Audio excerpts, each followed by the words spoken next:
Senador Héctor Vasconcelos, presidente de la Comisión de Relaciones Exteriores del Senado de la República, antes que nada es una satisfacción muy grande volverte a ver, senador, y me permito el tuteo porque, sin entrar en detalles, en algún tiempo estuvimos juntos en diversos proyectos. Así es. Y me emociona mucho poder hablar contigo ahora. Y somos amigos de tantos años, en tan diversas circunstancias, ¿verdad? Así es. Qué gusto, Ricardo. Senador, gracias.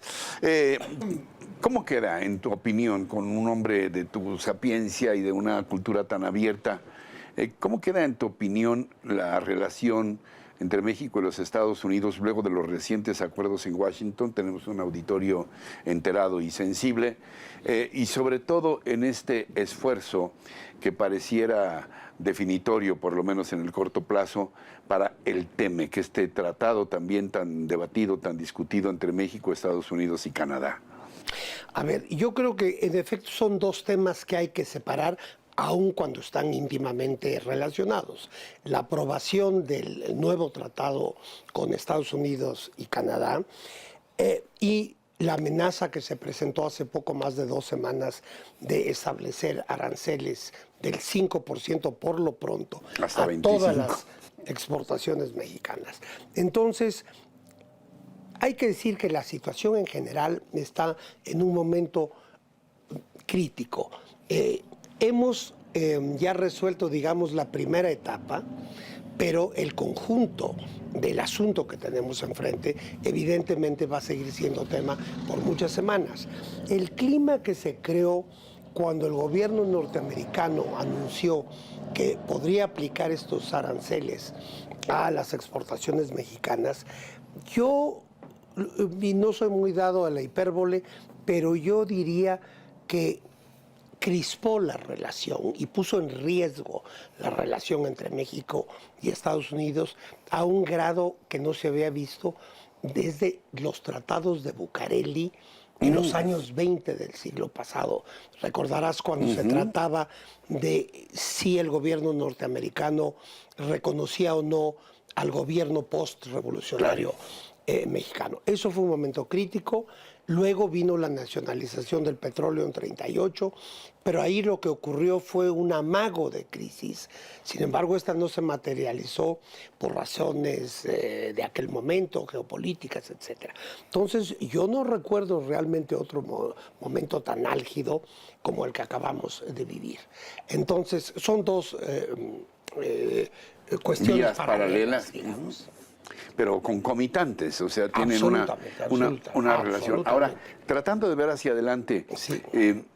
¿Qué tanto seguirá en riesgo la relación con un plazo? Se habló primero de 90 días, después de 45, en donde se analizaría el cumplimiento de los compromisos adquiridos por México en materia migratoria para evitar precisamente estos nuevos amagos. ¿No es un plazo demasiado corto?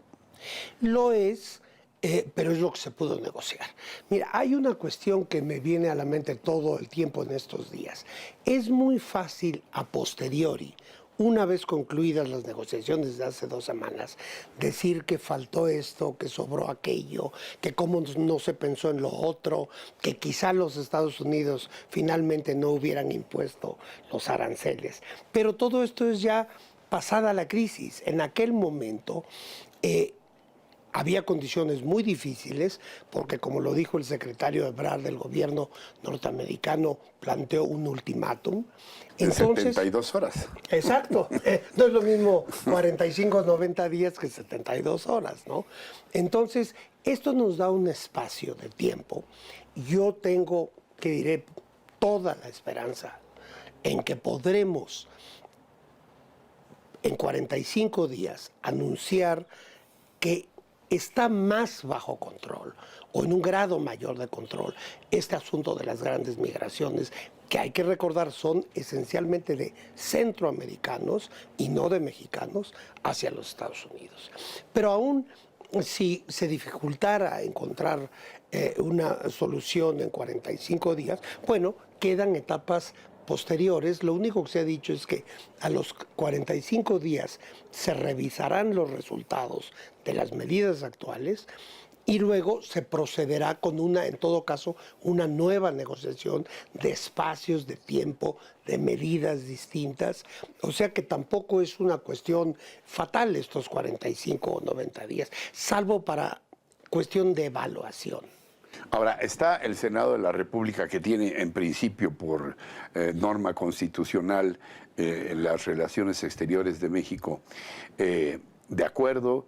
La comisión a tu cargo, que es crucial en esto, también está de acuerdo en los términos en general en que se planteó el Tratado de Libre Comercio, el nuevo tratado, ahora TEMEC, y podemos confiar en que será un tratado que tenga la suficiente solidez para no ser descarrilado por otro tipo de presiones, como las que puede ejercer el señor Trump desde los Estados Unidos. Lo más importante quizá es que la crisis de hace 2 semanas, la de los propuestos aranceles, no logró descarrilar el proceso de aprobación, primero de análisis y discusión y luego de aprobación del tratado.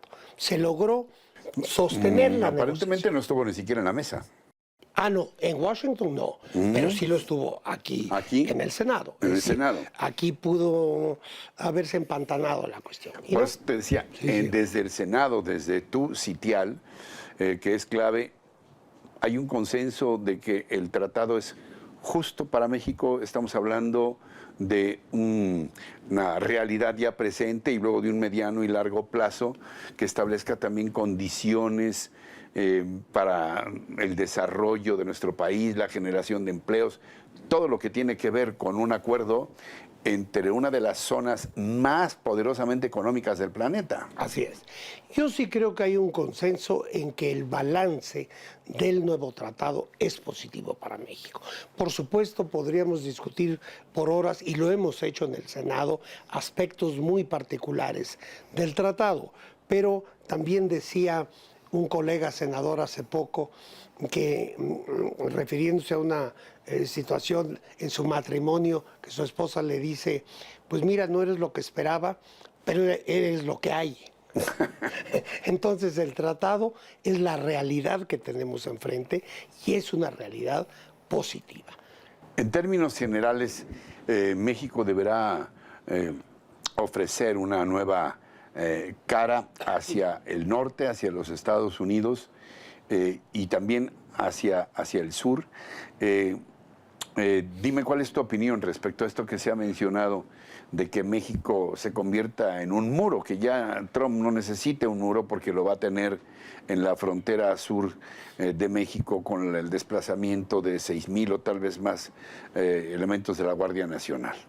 Eso no es tan sencillo así. Me parece una simplificación un tanto absurda, esa manera de presentar las cosas. Simplemente hay un hecho que es que en mayo, por ejemplo, hace un mes, hubo 140,000 migrantes, es decir, el flujo de migrantes, de centroamericanos, de caribeños, etcétera, ha crecido de una manera no vista en muchísimo tiempo. Bueno, ahí sí coincido porque nosotros hemos hecho varios reportajes a lo largo de muchos años y sabemos que no existe prácticamente la frontera sur. Bueno, no existe. Además de que es porosa. Bueno.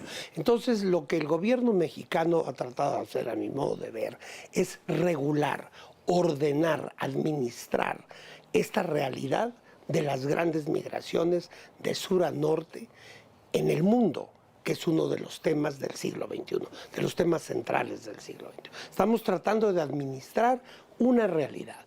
¿Cuál es el origen de esa realidad? La falta de desarrollo económico y social, y yo agregaría, y desarrollo político también, en los países centroamericanos particularmente. Y factores de riesgo de sobrevivencia también para mucha gente. Obviamente, la seguridad.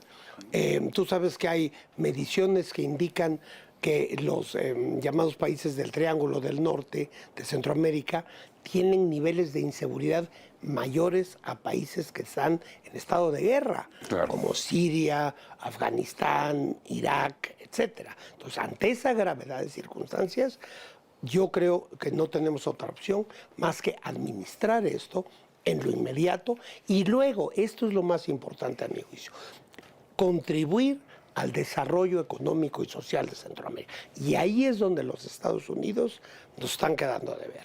Porque mientras que México ya ha comprometido cantidades específicas de dinero para el desarrollo en esa región, los Estados Unidos han mostrado un acuerdo de principio, pero que yo sepa no han comprometido una ayuda financiera específica. A propósito, ¿tú crees que hay un acuerdo secreto? Eso del supuesto acuerdo secreto es un absurdo, me atrevería a calificarlo de ridículo, y ahí, tratando de ser diplomático, que lo soy profesionalmente, seguro de que no hay nada. México jamás hubiera suscrito un acuerdo detrás de bambalinas que fuera en contra de los intereses del país. Finalmente, senador Vasconcelos, más allá de las frases hechas de que tan lejos de Dios y tan cerca de los Estados Unidos, o que si somos vecinos, pero muy distantes, en fin, ¿qué le dirías a quienes nos están viendo y escuchando? Cosas ambas sabemos que yo compartiría.